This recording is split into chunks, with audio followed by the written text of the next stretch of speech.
네, 안녕하세요. 이번 시간에는 창조의 본성 7장에 나와 있는 타락에 대해서 살펴봅니다.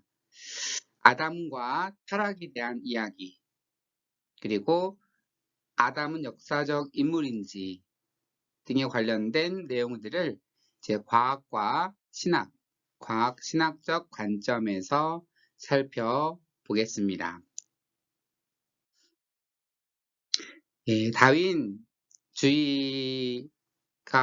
등장을 하면서 이제 다윈의 진화 이론으로 모든 걸 설명하게 되다 보니까 이제 신학적인 도전들이 등장하게 됩니다. 그러자 이제 다윈주의 점점 진화되어 왔다라는 걸 받아들이면 태초의 인간인 창세기 2장에부터 등장하는 그 아담의 역사성을 확언하기가 어렵게 됩니다. 그래서 역사적 아담이 어떻게 존재했는지에 대한 그 과학적인 탐구들도 진행이 됩니다. 만약에 역사적으로 아담이 존재하지 않았다라고 주장을 하게 되면 발생하는 문제가 있어요. 왜냐하면 기독교에서 악에 대한 문제를 종종 얘기할 때 아담이 타락했고, 그러니까 첫 인류였던 아담과 하와가 신의 명령을 거부하고 선악과를 먹게 되고, 그래서 이 세상에 죄라고 하는 것이 들어오고, 그 죄가 물려가게 되는 그 원죄라고 말하는 그런 것들이 우리 안에 있어서 우리가 죄를 짓게 된다. 이런 식으로 이제 악에 대한 부분들을 해석을 해왔는데, 이제 역사적 아담에 대한 부분이 의심이 되면 그런 것들도 다 이제 문제가 되는 거죠. 그리고 이제 그 다윈주의에서의 약육강식, 적자생존을 얘기를 하다 보면 경쟁, 고통, 죽음의 필수 불가결함이 드러나게 됩니다. 그러니까 정말로 아담의 타락이라는 것이 존재하지 않았고, 그랬는데도 그 진화 과정 속에서의 계속 고통과 투쟁과 이런 게 존재한다면 이러한 질문이 제기되죠. 그러면 그러한 고통과 투쟁이 존재하는 그런 세상을 만든 하나님, 그런 하나님은 그 세상의 고통과 악에 대해 책임이 있지 않을까라고 하면서 창조주에 대한 책임의 논란이 불거지겠죠. 그리고 인간이 죄를 짓지만 인간의 죄도 아담과 관련이 없다고 본다고 하면 그러면 인간이 죄를 짓는 것도 이것도 신이 그렇게 죄를 짓게 만들어서 그렇게 된 거냐 하면서 인간의 죄도 그 책임을 신에게 떠넘길 수 있는 그런 우려가 생기게 됩니다. 이에 대한 가장 편한 대답이 영지주의입니다. 영지주의라고 하는 것은 하나의 지식, 음, 그노시스라고 하는 단어에서 나오는 건데, 영의 세계와 육의 세계를 나눠버리는 겁니다. 그래서 영의 세계를 더 높게 보고, 이 좋은 영역은 하나님이 만드신 거고, 그리고 이 하급 세계가 변화무쌍한 이 자연 세계, 이 물질 세계는 하급 신이 만든 거다. 라고 보면서 하급신이 만든 이러한 물질 세계 것들은 다 악한 거고 오직 그 영적인 것만 좋은 거다 하면서 영과 육을 완전히 구분해 놓은 사고방식, 이 영지주의입니다. 그러니까 초기 기독교가 전파될 당시에 영지주의 사상이 그, 그 기독교에 많이 들어와요. 그런데 기독교는 영지주의로부터 벗어나기 위해서 몸부림칩니다. 그 영지주의에 들어가게 되면 사실 세상의 악도 되게 설명하기 쉽잖아요. 그건 하나님이 만든 게 아니고 그것들을 하급신이 만든 거고 그건 썩어져야 될 것, 없어져야 될 것이라고 하면서 그 영적인 것만을 강조하는 이런 사상들. 그런데 이거는 기독교에서 이단으로 정죄가 되고 그리고 세상에 존재하는 모든 것들 다 하나님의 작품, 창조물로 받아들이는 게 기독교 정통 신학입니다. 그래서 기독교 정통 창조관에서는 그 창세기에서 계속 나오듯이 첫 창조가 아주 좋은 창조다. 그 물질 세계가 악한 것이 아니고 모든 물질 세계는 하나님의 선한 창조물이다 라고 고백을 합니다. 그리고 이제 조로아스터교나 다른 그 이신론을 그러니까 그 일신론이 아닌 다신론이나 아니면 그 신의 이중, 이원론적인 악한 신과 선한 신을 나누는 그런 종교들이 있죠. 그런 종교에서는 좋은 것은 그 선한 신이 창조했고 악한 것은 세상에 나쁜 것은 악한 신이 만들었다. 이러면 설명이 굉장히 쉽잖아요. 근데 기독교는 이제 일신론입니다. 그리고 무로부터의 창조를 얘기를 합니다. 무로부터 창조는 이렇게 이해하시면 돼요. 세상에 존재하는 모든 것들은 신과 관련되어 있다. 하나님과 관련되어 있다. 그게 무로부터의 창조를 말하는 겁니다. 그러니까 무로부터 창조하지 않았고 무엇인가 어떤 재료를 가지고 세상을 만들었으면 신과 관련 없는 재료가 먼저 존재한 거잖아요. 그렇다면 그 재료는 신 없이 존재했기 때문에 신하고 전혀 관련성이 없는 건데 그게 아니다. 세상에 존재하는 모든 것들은 신과 관련이 있다. 하나님과 관련이 있다라는 주장을 하려면 하나님은 무로부터 만들었어야만 됩니다. 그래서 무로부터의 창조 주장들이 나오게 되는 겁니다. 그리고 이제 다윈주의 등장으로 인해서 예수의 부활 같은 것들은 이제 과학적으로 설명이 불가능하게 되죠. 어떻게 그 인간이 다시 죽었다 살아나는 이런 과정들은 그 인간의 그 다윈의 그 진화론적으로는 설명이 절대 불가능해 보입니다. 이러한 신학적인 문제들이 발생을 하고요. 이에 대해서 이제 카톨릭에서는 1950년에 교황 비오 12세가 후마니 제네리스라고 하는 회칙을 발표를 합니다. 어떻게 발표를 하냐?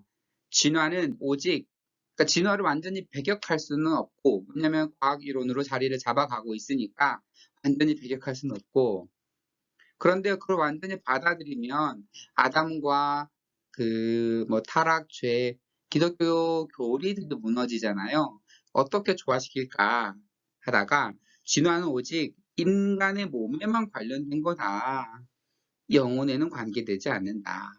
그래, 인간의 몸이 진화되었다라는 것, 진화의 산물이라는 것은 받아줄게. 근데 영혼 문제는 건드리지 마. 사실 다윈의 진화론에서 영혼 문제는 아예 과학이라는 본성상 다룰 수도 없는 거죠.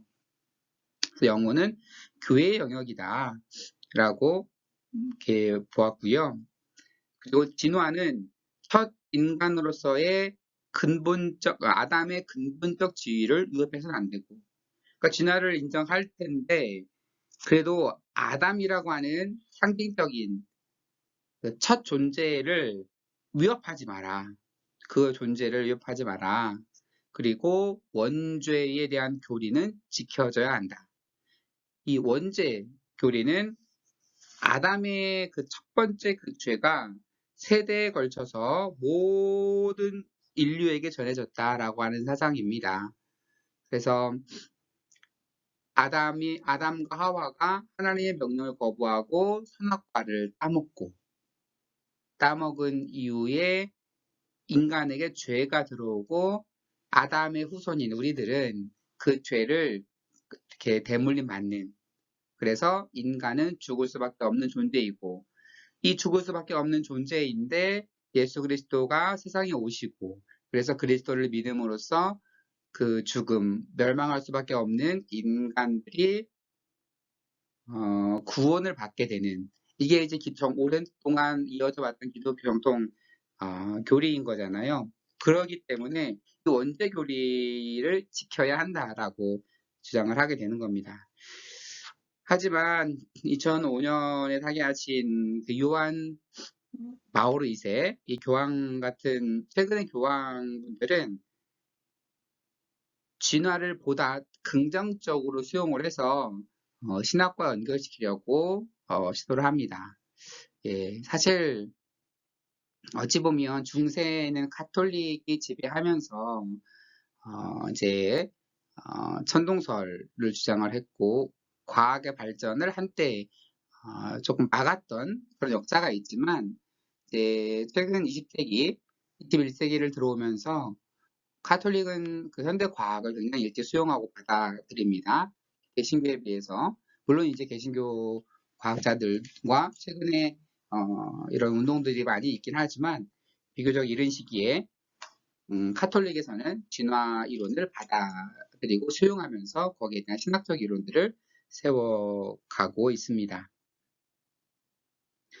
옆에 제가 이제 사진을 놨죠. 여기 이 사진은 그 로마 바티칸에 가면 바티칸의 안에 이제 시스티나 성당이 있는데 거기에 가면 볼 수 있는 미켈란젤로의 그 프레스코와 천장 벽화예요. 그 높은 천장에 벽에다가 이렇게 그림을 그린 굉장히 많은 그림으로 미켈란젤로의 그림으로 다 도배가 되어 있는데 그 중에 그 천지창조에 대한 부분들도 그 한 부분에 쭉 있어요. 그 중에 천지창조의 중에 아담의 창조가 먼저 있는 아담의 창조입니다. 예, 창조의 본성 이 책 겉표지이기도 하죠. 여기 이 부분이 하나님 신으로 묘사된 거고 옆에 근육질의 몸매를 가진 이 사람이 첫 인간인 아담을 묘사한 겁니다. 그 이후에 어, 관련 그림들도 조금 더 있어요. 그래서 이제 그렇다면 이 진화 과정 속에서의 첫 인간을 어떻게 볼 수 있을까? 과학과 연관시켜서 볼 수 있을까 하다가 이제 미토콘드리아 하와라는 게 등장을 합니다.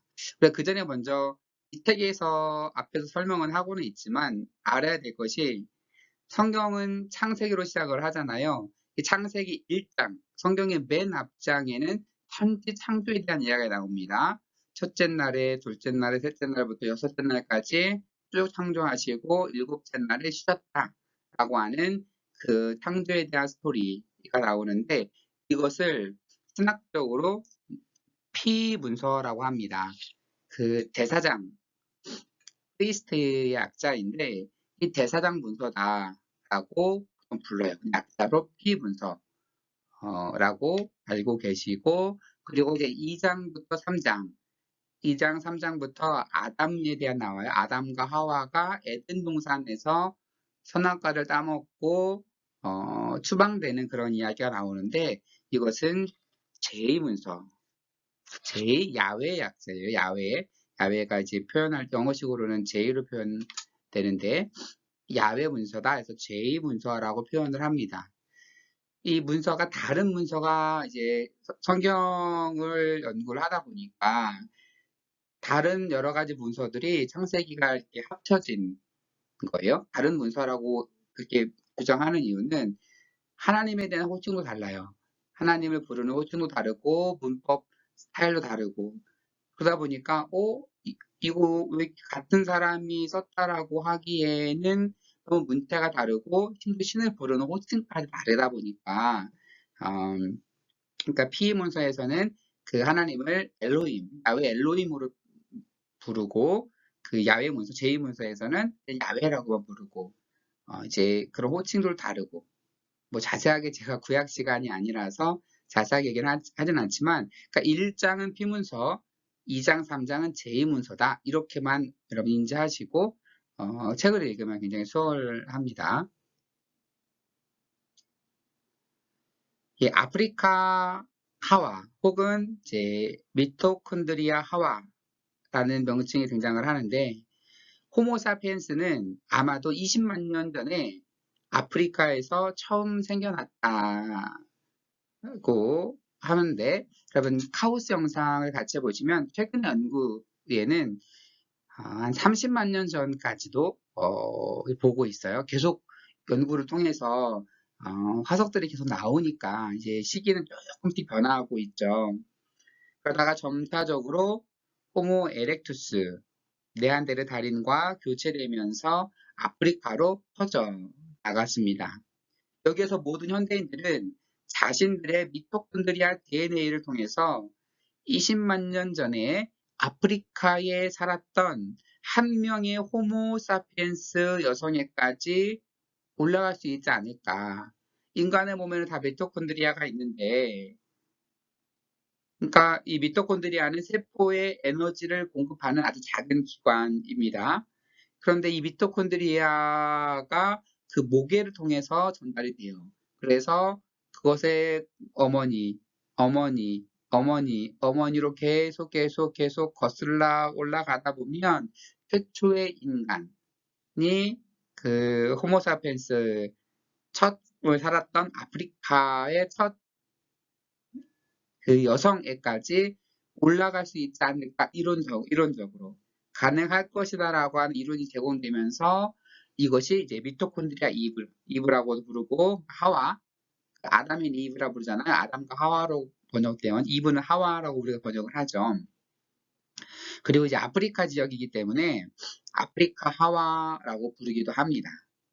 그런데 그건 이론상은 가능할 것 같지만 이 DNA는 모계를 통해서만 전달되기 때문에 그 얘기는 뭐예요? 한 그 커플이 딸을 낳지 않는 순간에 그 유전자는 끊기는 거죠. 그 다음 세대로 전달이 안 되니까. 그래서 그러면 다시 한 얘기를 하면 그 저에 있는 그 미토콘드리아를 분석을 해서 어머니하고 어머니의 어머니, 또 어머니의 어머니로 올라가다가 딸을 안 낳으신 조상 분이 있으면 거기서 대가 끊겨버리겠죠. 그러니까 이런 식으로 물론 이제 모든 인류를 다 거슬러 올라가서 오다 가다 보면 어떤 얘기가 가능해지냐면 모계를 통해서 현재 살아있는 인류의 가장 최근 조상은 되겠죠. 계속 올라가다 보면 어딘가서는 딸이 없으면 끊어질 텐데 계속 그래도 이렇게 올라가다 보면 어느 정도는 올라갈 수 있겠죠. 계속 딸을 어딘가는 낳다라고 본다고 하면. 근데 이게 최초의 인간일까라고 하기에는 어디선가 다 끊어지겠죠. 그래서 역사적 하와의 증거는 아닙니다. 그러니까 이런 주장이 되었지만 설득력 있게 받아들여지고 있지는 않습니다. 이런 유전적인 연구는 아마도 초기 인구가 적어도 수만 명 이상이었다라는 것을 보여주는데 이는 역사적인 아담과 하와를 초기 인류 가운데서 찾는 것은 이제 불가능하다라고 합니다. 그 유전적으로 거슬러 올라가면 초기 인류가 한 명일 수는 없어요. 굉장히 이제 많은 인류인데 그 중에서 도대체 누가 초기 인류이냐라는 것 사실 찾는 것은 거의 불가능하다. 그래서 미토콘드리아로부터 추적해서 올라가는 것은 초기의 인류를 찾는 게 사실 불가능하다. 누가 첫 인간인지, 누가 첫 아담, 하와인지를 찾는 것은 이제 과학적으로 이제 불가능하다라고 하는 거죠. 그러자 그럼 아담과 하와가 누굴까 할 때 그 유전학적으로 분석해서 올라가서 찾을 수는 없으니까 그 초기 인류가 한두 명이었다가 바로 멸종했겠죠. 초기 인류가 굉장히 많이, 그래도 몇만 명은 됐기 때문에 이렇게 퍼져왔을 텐데, 그렇다면, 이 아담과 하와를 역사적으로 고찰을 하려고 하다 보니까, 이제, 영적으로 자각하는 호모사피엔스. 그러니까 첫 인류가 그래도 몇몇 명이 있었는데, 그 중에서 영적인 깨달음을 얻은 최초의 인간을 아담과 하와라고 주장하는 건 아니냐라는 주장이 제기가 된 거죠. 그래서 이 주장은 역사적 아담을 앞에 미토콘드리아 하와 20만 년 전으로 보통 보고 있죠. 많게는 30만 년 전. 그보다 최근인 6,000년 전 그 신석기 시대로 규정을 합니다. 그러니까 인류가 계속 오랫동안 살아왔어요. 20만 년 전에 인류가 등장을 한 다음에 계속 시간이 지나면서 6,000년까지 온 거죠. 그때까지 영적인 부분에 대해서, 종교적인 부분에 대해서 아무 생각이 없다가 어느 순간에 한 6,000년 전에 종교적인 깨달음을 얻었던 첫 인류, 그 인류가 아담과 하와가 아닐까 이런 주장을 하는 거죠.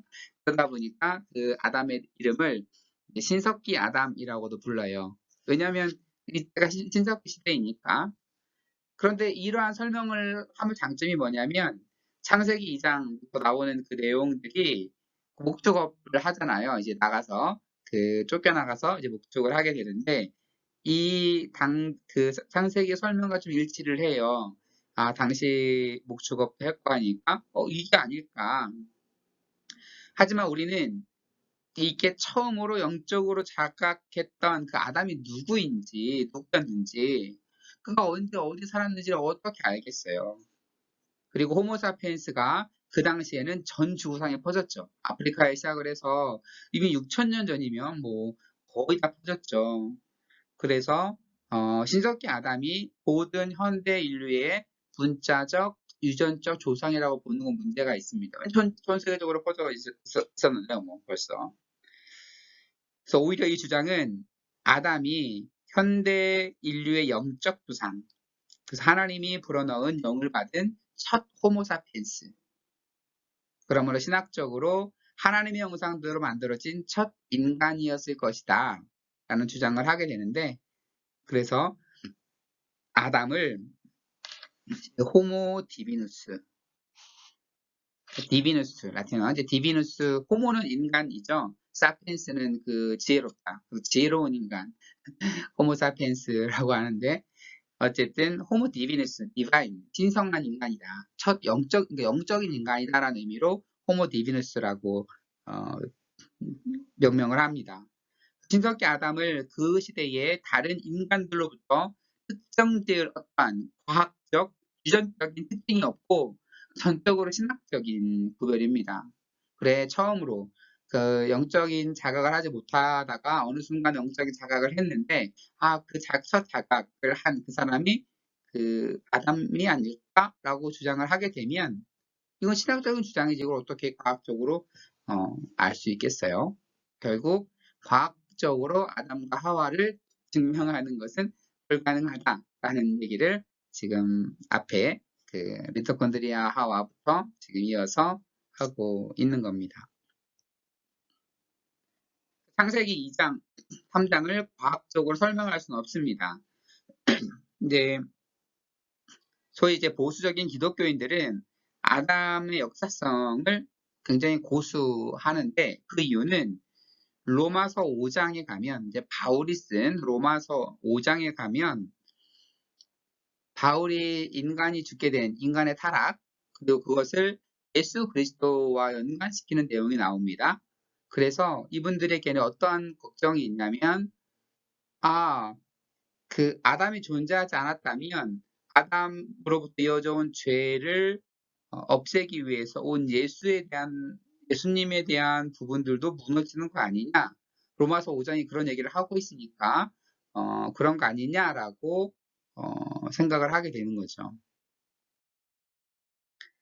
그래서 이제 그 제2문서, 그러니까 제2문서는 아담과 하와의 에덴 동산 이야기를 제2문서라고 한다 그랬죠. 이 제2문서에서 그러면 정말 죽음을 대해서 얘기를 하고 있는지 이를 이제 성경적으로 한번 신학적으로 볼 필요가 있습니다. 이 옆에 있는 이 그림이 그 아까 말한 그 미켈란젤로가 그린 천지창조의 아담의 창조 이어서 여기 가운데 있는 이 그림 여기가 아담 밑에 있는 하와 옆에 이렇게 뚫뚫 말려서 있는 이렇게 뱀을 상징하는 거죠. 그래서 하나님은 아담과 하와에게 에덴 동산에 있는 모든 나무 실과를 모든 과일을 먹어도 된다. 그런데 딱 하나만 먹지 마라. 뭐냐면 선악과, 선과 악을 알게 하는 선악과 나무의 열매만 먹지 마라. 그것을 먹으면 너네는 죽을 것이다. 라고 얘기를 하죠.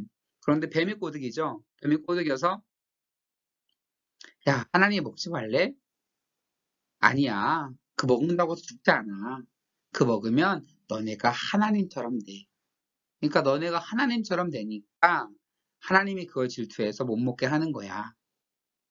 그 말 듣고 하와가 처음으로 먹죠. 먹고 그것을 아담에게 권합니다. 아담도 먹어요. 그리고 나서 정말 말 그대로 선악과처럼 선과 악에 대한 눈이 뜨여지는 거예요.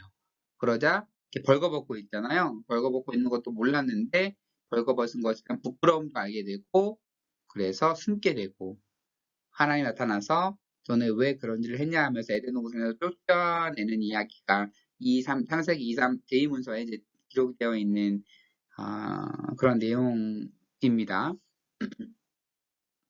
로마서 5장, 바울이 기록한 로마서 5장에서 아담 이야기가 나와요. 신약 성성에서 아담이라는 얘기가 거의 나오지 않는데 5장에 가면 바울이 예수 그리스도를 설명을 하기 위해서 그냥 예수 그리스도가 온 인류의 죄를 해결하기 왔다 하면 아무도 안 믿을 거예요. 아니, 저 한 사람이 무슨 온 인류의 죄를 해결해?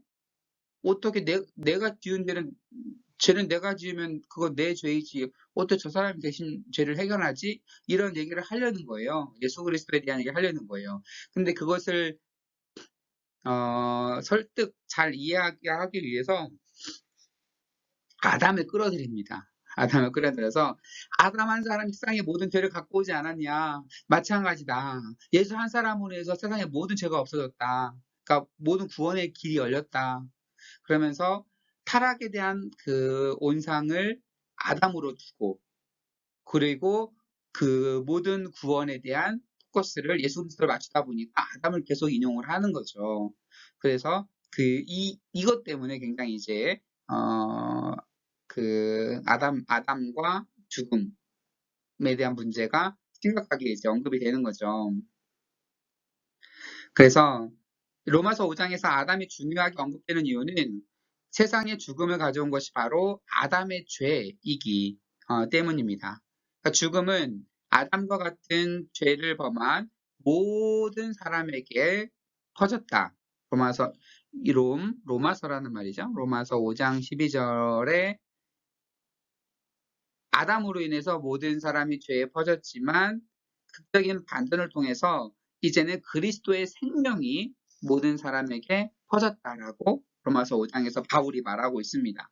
아담은 현재의 모든 사람들을 대표하는 인물로 등장을 하고 그리스도의 부활로 인해서 새로운 시대의 모든 사람들, 그러니까 예수가 죽음에 살아난 것처럼 너네들도 살아날 것이고 그리고 너네 그 모든 인간이 그리스도로 인해서 구원을 얻을 것이다.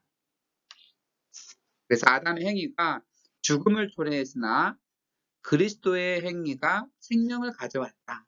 아담과 그리스도를 이렇게 대비해서 바울이 설명을 하고 있기 때문에 이제 그 아담에 대한 이야기가 중요하게 등장을 합니다. 창세기 2장 16절, 17절에 보면 이렇게 나오죠. 주 하나님이 사람에게 명하셨다. 사람이라는 말은 아담이에요. 아담이라는 말이 히브리어이잖아요. 성경이 구약이 히브리어로 기록이 되어 있는데 히브리어에서 아담은 사람이에요. 그래서 아담을 먼저 창조하시고 아담의 갈빗대를 이용해서 하와를 만드셨어요. 그래서 아담에게서 나왔으니 너를 아담아라고 하겠다. 히브리어에서는 이해가 되죠. 아담과 아담아가 바로 연결되는 그 여성형 바로 그러니까 그래서 그 아담이라는 말은 그 사람이라는 그런 말이에요. 주 하나님이 사람에게 명하셨다. 동산에 있는 모든 나무 열매는 내가 먹고 싶은 대로 먹어라. 그러나 선과 악을 알게 하는 나무의 열매만은 먹어서는 안 된다. 그것을 먹는 날에는 너는 반드시 죽는다. 라고 기록이 되어 있어요. 그런데 아담과 하와가 이것을 먹었죠. 그럼 참고로 여기 이제 남자에게는 여기 이렇게 목젖이 있죠. 이 목젖이 영어로 뭔지 아세요? 이게 아담스 애플입니다. 예, 영어로. 그러니까 그러니까 영어는 기독교 문화권에서 이렇게 언어가 많이 차용해서 쓰고 있죠. 왜냐면 아담이 애플로 표현한 거예요. 그러니까 선악과가 애플인지는 알 수가 없어요. 그냥 선과 악을 하게 하는 나무다. 보통 사과로 표현을 하죠. 그림으로 표현할 때. 그러니까 아담이 먹다가 목에 걸렸다. 아담스 애플이라고 하는 거죠. 예, 그리고 이제 아이폰이 애플 이렇게 한번 벼먹은 그런 모양이잖아요. 그러니까 선악과를 상징하는 거죠. 선악과도 먹고 싶은 거죠. 너무 매혹적이어가지고 신의 명령을 거역하고 선악과를 이렇게 물었죠. 그만큼 애플은 매혹적인 제품이다. 이런 의미로 어, 그 사과를 쓰고 있죠. 어쨌든 그래서 근데 실제 먹었던 아담과 하와는 죽진 않습니다. 한편 뱀은 선악과 먹으라고 꼬시잖아요. 꼬시면서 얘기를 하죠. 먹어도 안 죽을 거야 라고 얘기합니다. 근데 재미있게도 뱀이 예측한 대로 그들은 죽지 않을 뿐만 아니라 상당한 인식이 높아졌어요. 선과 악을 알고 자신들이 벗는 것을 알게 됐죠. 실제로 아담은 여러 해 동안 죽지 않았을 뿐만 아니라 930살까지 살았습니다. 굉장히 오래 살았죠. 그래서 결국 하나님은 허위로 밝혀질 것으로 아담과 하와를 협박하는 것처럼 보이고 반면에 뱀은 그들에게 진리를 말함으로써 그들을 계몽에 이르게 하는 듯 보입니다. 그러니까 에덴 동산의 이야기만 그대로 읽으면 그렇게 보인다는 거죠. 정말 뱀의 말대로 이들의 눈이 밝아졌죠. 죽지 않았죠. 하나님 죽는다고 했지만. 그래서 그렇다면 죽음과 아담 하와의 선악과 사건이 어떻게 연관이 되느냐에 대한 해석들이 이제 분분합니다. 그래서 근데 에덴 동산에는 선악과만 있는 게 아니에요. 반드시 죽을 거다라고 말한 선악과만 있는 게 아니고 생명나무도 같이 있어요. 그러니까 선악과를 먹으면 죽겠다라고 말하는 것이고 생명나무의 열매를 먹으면 평생 죽지 않는 사람이 된다라고 하는 겁니다. 하나님이 아담과 하와에게 먹으면 죽을 것이라고 말했던 선악을 알게 하는 나무는 실제로 그들을 하나님처럼 만드는 것으로 보여요. 정말 눈이 밝아지니까. 창세기 3장 22절이 함축하는 바는 만약 그들이 에덴 동산에 남아서 생명나무 열매를 먹는다면 그들은 정확히 하나님처럼 되어 결국 하나님을 불쾌하게 만들며 따라서 아담과 하와가 쫓겨나게 되었다는 것을 말하는 듯 보입니다. 왜냐하면 이제 아담과 하와가 선악과를 먹고 눈이 밝아졌어요. 근데 하나님이 뭐라고 얘기를 하냐면 아담 동산에서를 쫓아내요. 왜 쫓아내냐면 그 이유를 뭐라고 설명하냐면 저들이 만약에 생명나무의 열매도 먹어서 죽지 않으면 안 된다. 그래서 생명나무 열매를 에덴 동산에 있으면 저것도 먹어서 영생하게 될까봐 이제 그들을 쫓아낸다라고 이렇게 표현을 하고 있죠. 그렇다면 이제 이런 문제가 발생을 합니다. 아담과 하와는 원래 그러니까 언젠가는 죽을 존재로 만들어졌는지 아니면 원래 죽음이 없는 영생하는 존재로 만들어졌는데 선악과를 따먹었기 때문에 죽을 수밖에 없는 존재가 되었는지 이런 논란이 벌어지겠죠. 그러니까 원래 죽을 수도 있는 존재로 태어난 건지 아니면 영생하는 존재였는데 잘못해서 죽음이 이르렀는지 죽을 수 되었는지 정말 원래부터 영생하는 존재였다면 생명나무는 왜 존재했는지 존재할 필요가 없잖아. 원래 영생하던 존재였는데 그러니까 이런 논란이 벌어집니다. 여기에서 우리는 아담과 하와가 전에는 불멸하는 존재였는지를 알지 못하고 죽음이 이 지점에서 인류에게 유입되었는지도 설명하지는 못합니다. 대신 이 본문은 아담과 하와가 항상 죽을 수밖에 없는 존재라는 가정에서 작성된 것으로 보입니다. 실제로 만약 그들이 영원한 존재로 창조되었다면 생명나무는 필요 없었겠죠. 그래서 죽을 수도 있는 존재로 태어난 게 아닐까라고 생각을 합니다. 물론 여러 가지 논란들이 있어요. 그러니까 제가 생각하기에는 아담과 하와가 어떤 존재로 만들어졌을까? 죽을 수도 있는 존재였는데 반드시 죽어야만 되는 존재는 아닌 그런 존재로 만들어지지 않았을까? 무슨 얘기냐면 저는 누군가를 죽일 수도 있는 존재이죠. 왜냐면 무기를 들고 누군가를 공격하면 그렇지만 제가 그랬다고 해서 누군가를 반드시 죽이는 건 아닐 겁니다. 안 죽이겠죠. 그러니까 무슨 얘기라고 하냐면 첫 인간이 죽을 수도 있는 존재로 만들어졌는데 그것이 반드시 죽는다는 것을 얘기하는 것은 아니다. 죽어도 되고 안 죽어도 되는 존재였는데 그러니까 죽을 수도 있고 안 죽을 수도 있는 죽을 가능성이 있지만 반드시 죽는 존재는 아닌 그런 존재였는데 선악과를 먹게 됨으로써 죽어야만 하는 존재가 됐고 만약에 생명나무 열매를 먹었으면 어떻게 반드시 안 죽는 존재가 되었을 텐데 선악과를 먹게 됨으로써 죽을 수밖에 없는 그러니까 반드시 죽는다라고 하나님의 말씀은 너가 지금 당장 죽는다는 의미가 아니라 너가 죽을 수 있는 존재가 된다. 이제 그런 의미로 보는 게 가장 타당하지 않을까 저는 그렇게 생각을 합니다. 옆에 있는 그림은 이것도 미켈란젤로가 그린 바티칸에 있는 시스티나 성당 내부에 있는 정면에 있는 엄청나게 큰 그림이에요. 이거 굉장히 많은 이거 엄청나게 이제 큰 그림 사진은 굉장히 작아 보이지만 정면 다 이렇게 최후의 심판 가운데 있는 분이 예수 그리스도 그리고 그 옆에 그 왼쪽에 있는 분이 성모 마리아인데 차마 예수의 심판의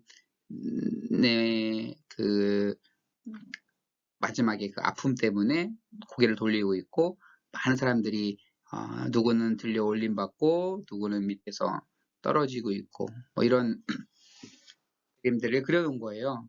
그래서 이게 이렇게 잠깐만요. 보이나?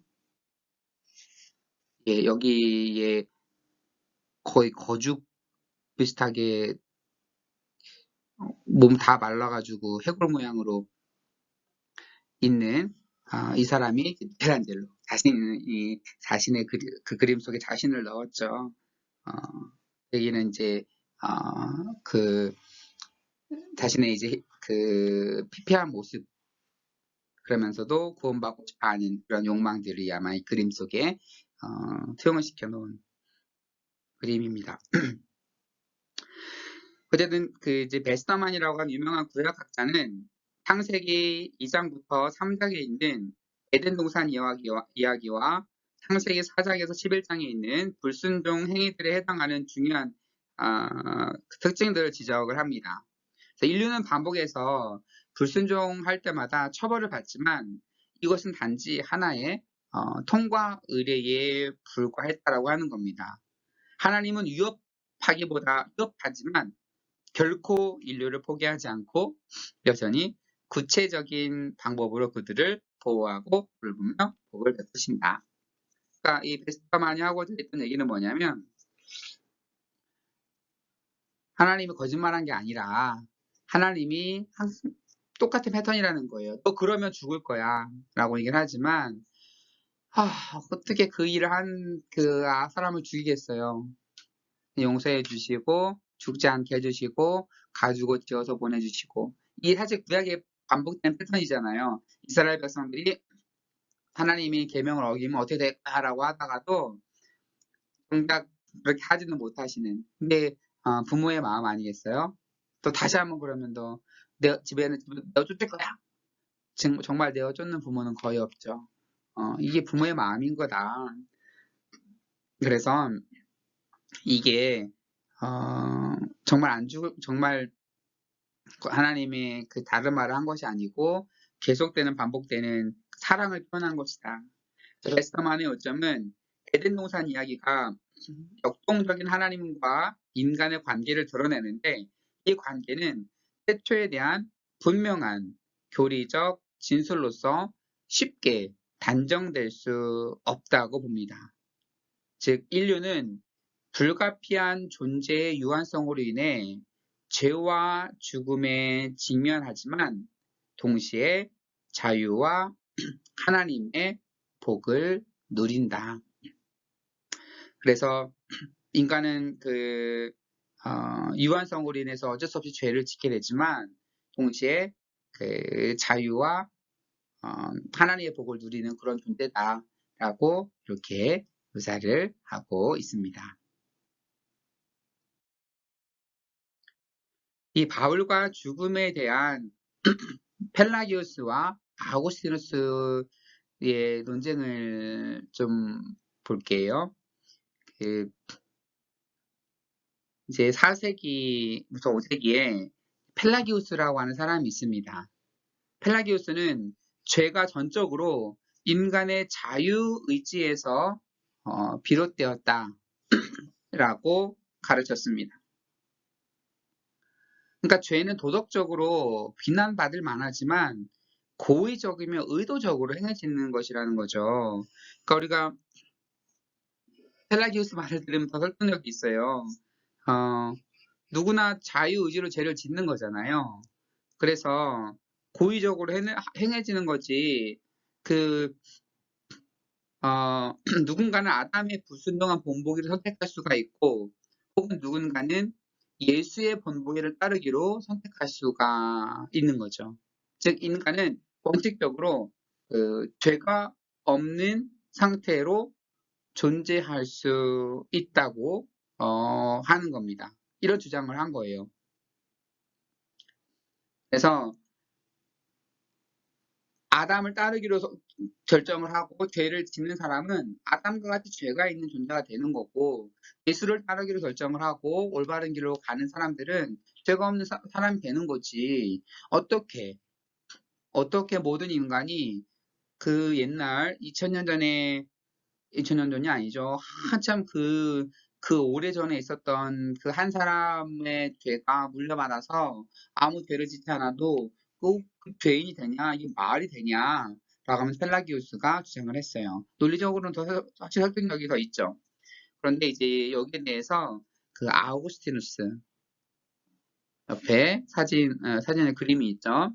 히포에 이제 어거스틴이라고도 영어식으로 표현을 하는데, 이 아우구스티누스는 인간이 죄 없이 살 수 없다. 그리고 하나님의 은총에 전적으로 의지해야 된다라고 주장을 합니다.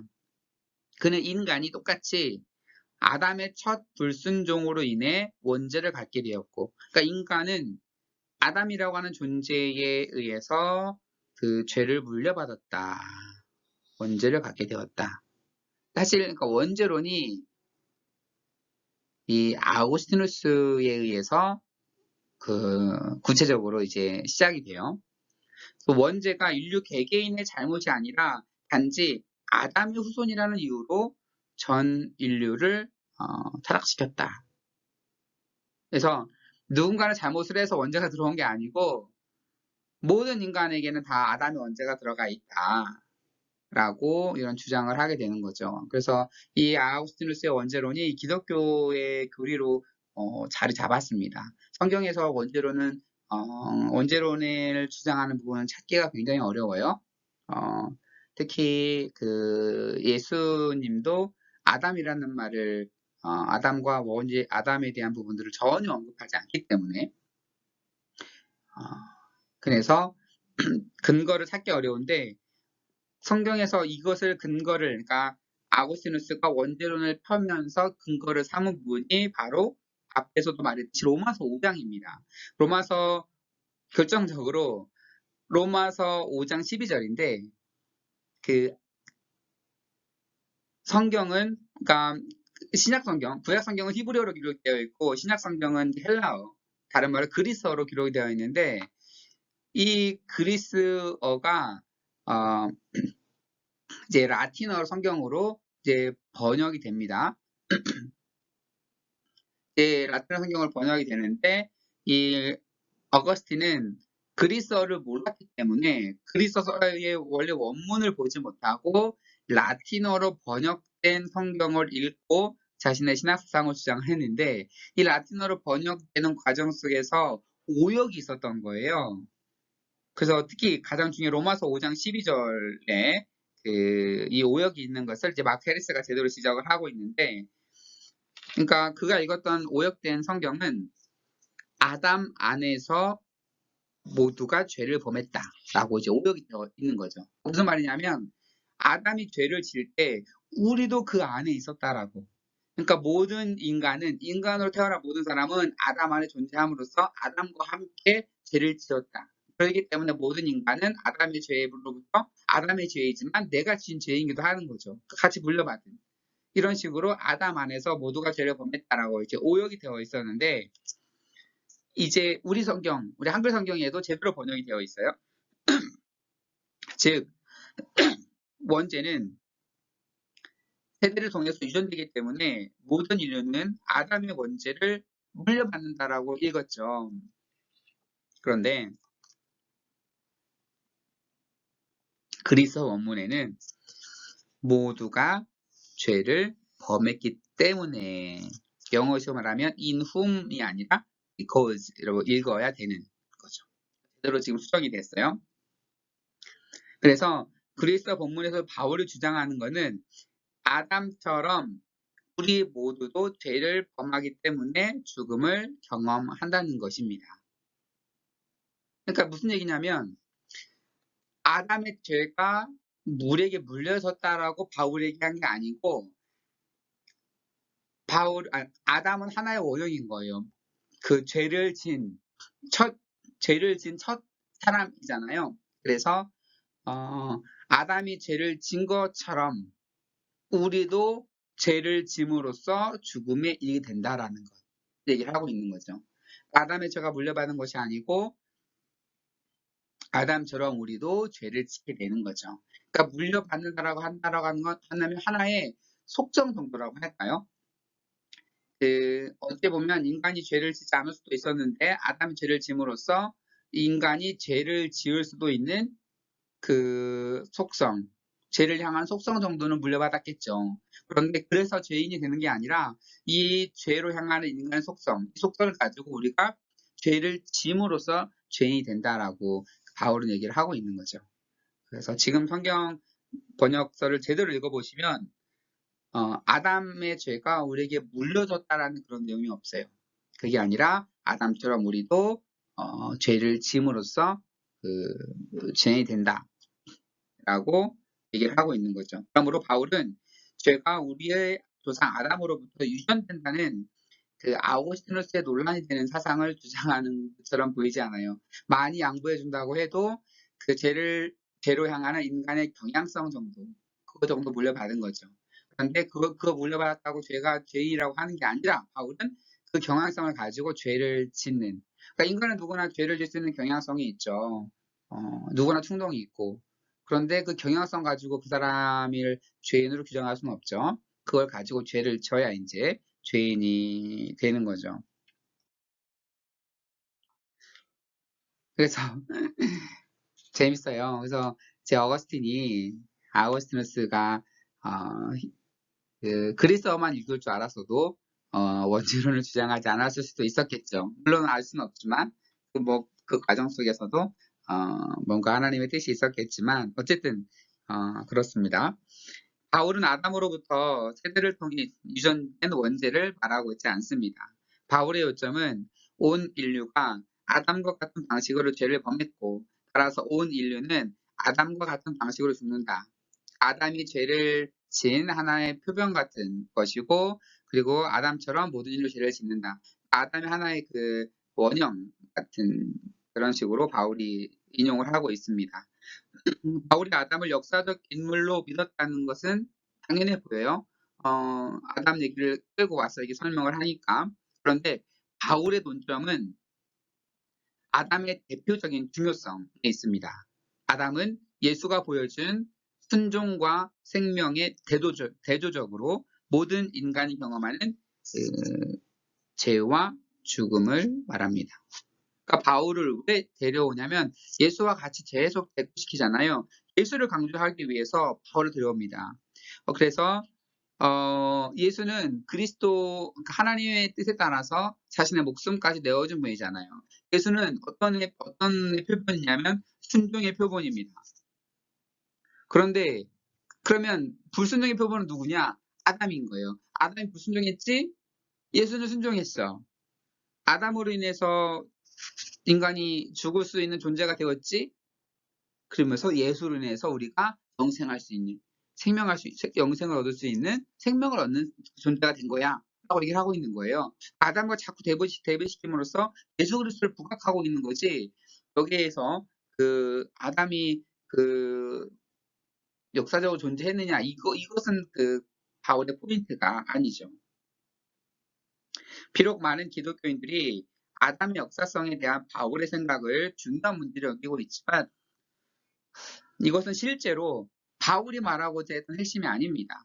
중요한 것은 바울이 아담을 명백하게 상징으로서 언급한다는 것입니다. 그러므로 바울은 아담을 특정한 인물로 역사화하려는 것이 아니라 아담을 그리스도의 대조되는 모형으로 간주하면서 그리스도의 중요성을 보편적으로 이끌어내기 위한, 그러기 위해서 아담을 차용한 겁니다. 하나의 원형, 아키타입으로서 데려온 거죠. 그래서 고대 필사가들은 우리가 그들에 대해 생각하는 것보다 더욱 정교하고 예리하게 고대 상징들과 신화들을 이해했다는 걸 주목해야 됩니다. 그러니까 우리는 문자가 보급된 문자주의에 사는 사람들이니까 역사적으로 존재했냐 아니냐가 계속 포커스인데 이 당시 사람들은 그게 아니었다라고 하는 겁니다. 이 당시 사람들은 하나의 상징, 원형 이런 걸 굉장히 중요하게 인식을 했기 때문에 이걸 설명하기 위해서 예수의 존재 설명하기 위해서 바울 하나의 원형으로서 상징으로서 등장을 시킨 것이지 이것을 역사성을 전제하는 것과는 별개의 문제라고 하는 거죠. 만약 바울의 신학에서 아담이 예수의 중요성을 설명하는 상징으로서 보는 게 옳다라고 한다고 하면 우리는 제2문서 창세기 2~3장의 내용을 역사성에 얽매이지 않고 성서 전통을 존중하는 신학을 발전시킬 수 있습니다. 무슨 얘기냐면 우리가 앞에서 아담이 역사적으로 존재했냐 존재하지 않느냐를 놓고 과학적으로 보려고 하다 보니까 미토콘드리아 얘기도 나오고 영적 호모 디미니스 나오고 했지만 그게 중요한 게 아니다라고 하는 거예요. 바울이 말하는 방식처럼 아담이 죄의 문제에 있는 게 중요한 인물이라고 하면 그 아담이라고 하는 존재는 예수 그리스도를 부각하기 위한 하나의 원형, 상징으로서의 의미를 지니는 것이지 역사성에 대한 부분들이 중요한 부분은 아니라고 하는 겁니다. 반면 아우구스티누스는 제 원죄 모델을 하면서 역사적 아담을 얘기할 수밖에 없죠. 왜냐하면 그 죄가 아담이 존재해야지 그 죄가 존재하는 거고 그래야 그 죄가 물려져서 우리에게 오는 거고 그래서 아우구스티누스처럼 이해하려면 역사적 아담은 반드시 존재해야 합니다. 근데 바울처럼 이해하려면 역사적 아담이 중요하지 않아요. 바울은 예수 그리스도 강조하기 위해서 하나의 대조 모형으로서 바울이라고 하는 사람을 아담이라고 하는 사람을 끌어온 거죠. 그래서 만약에 아담의 역사성이 굉장히 중요하다. 아담은 반드시 존재했어야만 되는 인물이다. 라고 주장하는 사람이 있으면 그 사람은 바울 전통에 서 있는 사람이 아니라 아우구스티누스 전통에 서 있는 사람이다. 이렇게 이해하시면 됩니다. 너무 테레스가 재밌게 지적하는 부분이에요. 그래서 바울의 역사성이 굉장히 중요하고 반드시 존재해야 된다라고 하는 사람은 그러니까 바울을 따르는 성경에 말하는 바울이 주장하는 바를 따르는 사람이 아니고 아거스티누스를 따르는 사람이라고 보면 되는 거고 이 사람은 아거스티누스는 잘못된 번역된 성경으로 오역해서 원태론을 전개를 한 거고 이제 그 전통에 있다 보면 반드시 역사적 아담이 필요한 거고 그런데 로마서를 제대로 이해하고 바울이 말하고자 하는 아담을 제대로 이해한다고 하면 아담의 역사성은 바울에게서 그다지 중요하지 않습니다. 그래서 이제 마지막입니다. 그렇다면 역사적 타락을 어떻게 보냐? 그래서 아담과 하와의 불순종 이야기는 기독교 신학에서 죄와 악의 역사적 근원으로서 중요할 수도 있지만 이게 포인트입니다. 헤르스의 포인트. 구약 성서는 이에 관심이 없거나 거의 없다. 그러니까 아담을 굉장히 강조하고 타락을 굉장히 강조한다고 하지만 창세기 2, 3장 빼고 아담의 타락으로 인해 죽음이 왔고 아담의 타락으로 인해 우리가 죄를 졌고 이런 얘기가 성경에 어디에 나옵니까? 그 막 두꺼운 성경책에 어디에 나옵니까? 구약 성경은 여기에 대해서 관심이 없어요. 전혀 없어요. 아담과 하와의 하나의 원형 스토리를 얘기를 하고 있지만 그들로 인해서 죽음이 왔다 이런 얘기를 구약에서 어디서 언급을 합니까?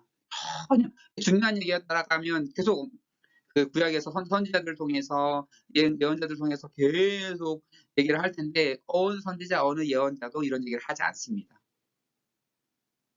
그러니까 이 얘기 그리스도가 등장하기 전까지는 아담에 대해서 아무도 관심이 없어요. 그런데 그리스도를 설명하기 위해서 바울이 다시 아담을 가져옵니다. 아무도 얘기하지 않았던 아담을 가지고 와요. 그러면서 아담을 어떻게 가져오냐? 역사적 실존인물로 가져오는 게 전혀 아니에요. 원형으로서 가져오는 거예요. 가져와서 어떻게 설명하냐면 그리스도를 설명하는 거예요. 이 한 사람의 생명을 가져왔다. 그런데 그걸 설명하기 위해서 한 사람, 아담이라는 사람이 죽음을 갖고 오지 않았냐. 그러면서 아담이라는 사람이 죄를 갖고 오지 않았냐. 그것처럼 예수 그리스도가 생명을 갖고 왔고 영생을 갖고 왔다. 이제 예수 그리스도를 부각하기 위해서 바울이 잠깐 다시 등장을 시킵니다. 그런데 신약 성경에서도 로마서 5장을 제외하고는 역사적 타락이 거의 드러나지 않거나 전혀 드러나지 않습니다. 예수님도 전혀 얘기를 하지 않으시고 그 많은 가르침을 주시면서도 아담의 죄로 인한 인간의 타락에 대한 얘기는 전혀 언급하지 않는 예수님도 조차 언급하지 않는 그리고 다른 사도들도 전혀 언급하지 않는 정말로 중요한 그게 문제였을까 싶을 정도로 얘기를 하고 있지 않아요. 그 신약 성경에서도. 그래서 이제 과학과 역사는 방법론적으로 미래의 그 종말을 예측할 수 없을 뿐만 아니라 과거의 타락도 과학적으로는 알 수가 없죠. 그래서 이 토머스 노블 이 사진에 있는 왼쪽에 있는 이분도 이제 저와 같이 에딘버러 대학에서 박사학위를 받으신 분인데 지금 미국 나사렛 대학의 교수로 계신 분이에요. 이분은 어떤 제안을 하냐면 타락은 오직 종말의 관점에서 역사적 실제로 명백해질 것이고 현재로서는 타락이 오직 계시에 의해서만 알려질 수 있다. 라는 거죠. 그러니까 타락과 아담에 대한 이야기 이게 지금 과학적으로 증명이 불가능하다고 해서 무의미한 게 아니라는 거예요. 왜냐하면 과학은 과거나 현재 일만을 볼 수 있는데 이 타락이라고 하는 것, 역사적 타락, 아담의 존재라는 것은 이것이 어떠한 의미인지 명명백백하게 언제 밝혀지냐? 마지막 때에 종말의 때 밝혀진다는 거라고 하는 겁니다. 그래서 성경에서는 성경에서의 아담의 역사성을 전제하지 않는다는 거죠, 지금. 아담의 역사성을 전제하게 되면 계속 과학과 충돌하는 거예요. 과학과 충돌하게 되는 거죠. 아담이 존재했냐? 첫 인간 존재했냐? 그런데 과학적으로 어떻게 첫 인간 커플 부부가 존재한다는 게 과학적으로 어떻게 증명이 되냐? 과학에서는 첫 인간이 그렇게 한두 명이 아니라 수만 명으로 공시적으로 존재해야지만 되는 거죠. 그러니까 과학적으로 증명 안 된다 그래서 창세기가 무의미한 게 아니라고 하는 거예요. 어느 누구도 아담을 그 성경시대 역사적으로 이해하지 않았다고 하는 겁니다. 그리고 바울조차 역사적으로 이해한 것이 아니라 예수 그리스도 설명하기 위한 원형으로서 아담을 등장시킨 거고 그 외로 성경의 어느 부분도 아담에 대한 언급이 없다라고 하는 거예요. 관심조차 없다라고 하는 겁니다. 그래서 성경에서는 아담의 역사성을 전제하지 않는다는 거죠. 지금. 아담의 역사성을 전제하게 된다면 계속 과학과 충돌하게 되는 거죠. 그래서 그렇다면 이 아담의 존재가 그 과학과 모순된다라고 할 수 있을까? 라고 할 수 있는 그런 질문을 제기할 수가 있는 거죠. 그렇다면 그러면 아담은 역사적 인물이 아니라는 말을 하는 거냐? 전혀 그게 아닙니다. 아담의 역사적 존재 여부가 성경에 중요하게 언급되지 않는다고 하는 거죠. 그 역사적인 존재 여부는 그 성경에서의 아담의 중요성, 바울이 말한 아담의 중요성과는 별개의 논의라고 하는 겁니다. 그렇다고 하면 이 역사적 아담의 존재, 이것은 언제 명명백백하게 드러날 것이냐라고 하면 이 종말의 때에 명명백백하게 드러나지 않을까 이제 노블이 주장하는 겁니다. 물론 모든 것을 이렇게 과학으로 설명할 수 없는 미래에 일치시키는 것은 사실 뭐 그렇게 논리적이진 않지만 하나의 대안으로서 볼 수 있겠죠. 그리고 제가 옆에 책 하나 놨는데 아담의 역사성 논쟁, 아담이 역사적 인물이다라고 주장하는 학자들과 아담을 어떤 식으로 이해할까라고 하는 4명의 학자들이 서로 주고받는 담론이에요. 4명이 먼저 자신의 의견을 얘기를 하고 이에 대한 다른 3명의 한 명이 주장하면 나머지 3명이 반론하고 한 명이 주장하면 다른 3명이 반론하고 이렇게 4명이 돌아가면서 자신의 얘기를 하고 반론 나가면서 아담의 역사성에 대해서 주장한 책인데 혹시 관심 있는 분들에게는 추천해 드립니다. 이렇게 해서 마크 해리스가 주장하고 있는 이제 타락, 아담에 대한 설명 그 부분을 제가 좀 풀어서 제 언어로 덧붙여가면서 설명해 드렸습니다. 그래서 우리가 좀 복합적으로 이해하면 좋겠어요. 우리가 너무 문자주의적인 부분에 갇혀서 보지 말고 당시 성경을 기록했던 사람들은 성경을 어떻게 이해했는지, 예수시대 사람들은 아담을 어떻게 이해했는지가 포커스인 거예요. 그들도 이해하지 않았던 것을 우리가 지금 문자적으로 이해하면서 다른 주장을 하게 되면 그건 성경이 말하는 주장도 아닐 뿐더러 지금 과학과의 주장하고도 많지가 않죠. 그래서 아담은 굉장히 상징으로서 굉장히 큰 아르키타입으로서 큰 의미를 갖고 있어요. 예수 그리스도의 생명, 그 원형, 순종 이 모든 것들을 예수 그리스도의 모든 걸 강조하기 위해서 아담은 중요한 인물로 언급됩니다. 그런데 이 아담의 죄가 대물림된다는 얘기는 성경 어디에도 없어요. 그 이제 아고스틴에서 주장을 한 거였고, 그런데 로마서 5장에서 암시하는 바는 우리도 아담과 같이 죄를 지을 수도 있는 그러한 인간으로 태어났다라고 하는 거죠. 그런데 그러한 죄를 지을 수 있는 경향성, 그렇지만 그 경향성을 가지고 죄를 지을지 말지 여부는 어찌 보면 우리 각자의 선택 영역으로 볼 수가 있겠습니다. 성경에서 말하고 있는 그 죄에 대한 이야기입니다. 네, 이렇게 해서 그 책장에 대한 얘기를 비교적 좀 긴 시간 설명을 좀 많이 길어졌네요. 네, 집중해 주셔서 고맙고요. 네, 다른 강의 시간에 또 인사드리도록 하겠습니다. 네, 수고 많으셨습니다.